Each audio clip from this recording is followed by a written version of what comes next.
Dia itu merasa ada pasir di matanya. Dia menyentuh dan melihatnya. Apa yang kamu lakukan kepadaku? Apa itu bukan pasir? Bukan, itu lumpur bercampur pasir. Saat ini, dia masih belum bisa membedakan apakah itu lumpur atau pasir. Namun yang pasti adalah, dia akan segera mati. Seiring dengan beberapa tembakan api jatuh. Dalam sekejap dia dibakar menjadi patung keramik tanah liat. Di saat yang bersamaan, semua prajurit yang di luar kota juga mengalami hal yang sama. Ini adalah proses terbentuknya prajurit terakota yang legendaris. Karakter yang diperankan Jet Li diperankan di film ini adalah Kaisar Naga Dinasti Qin, Qin Shi Huang. Habisi semuanya, tanpa ampun. Di masa peperangan ini, Kaisar Naga memimpin pasukan untuk menghabiskan 6 kerajaan dan menyatukannya. Dan juga menyelesaikan pembangunan tembok besar China. Namun dia masih belum puas. Dalam upaya untuk melanggar hukum hidup dan mati manusia yang tidak dapat diubah, dia ingin hidup abadi. Sehingga dia mempelajari ilmu jahat. Ada seorang wanita bernama Jen, mengaku telah hidup sampai usia 198 tahun. Dia tahu cara mendapatkan keabadian. Kaisar Naga berpikir bahwa wanita ini luar biasa. Wanita ini milikku. Wanita itu malah meminta satu permintaan. Kaisar Naga ragu tapi tetap menyetujuinya.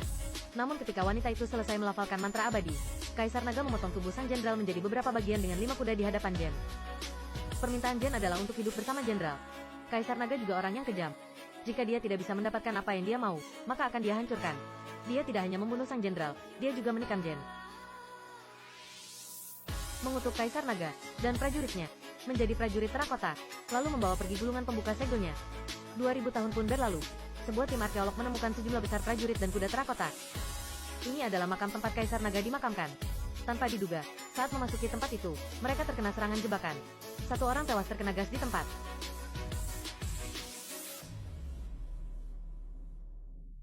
Kemudian anggota tim mulai diserang satu persatu dan mati.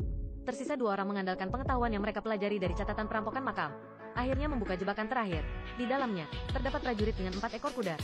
Itu adalah Kaisar Naga dan kudanya. Namun, mereka tidak tahu, apa yang mereka lakukan akan menimbulkan masalah besar. Karena begitu Kaisar Naga dibangkitkan, maka akan muncul bencana. Patung prajurit dengan 4 kuda itu sudah diangkut ke museum. Para arkeolog yang mengetahui hal tersebut, segera meminta Denny untuk membawa peninggalan budaya bernama Batu Mata Tuhan ke Shanghai, dan mengembalikannya ke museum. Namun saat mereka menyerahkan benda tersebut kepada kurator, seorang jenderal bernama Harvey tiba-tiba datang dan membunuhnya. Melihat penampilannya, sudah jelas dia datang dengan tujuan jahat. Di saat semua orang kebingungan, tangan si wanita ditahan, dan digores dengan pisau. Darah wanita itu diteteskan ke relik Batu Mata Tuhan. Akhirnya rahasia yang selama ribuan tahun ini tersegel terungkap.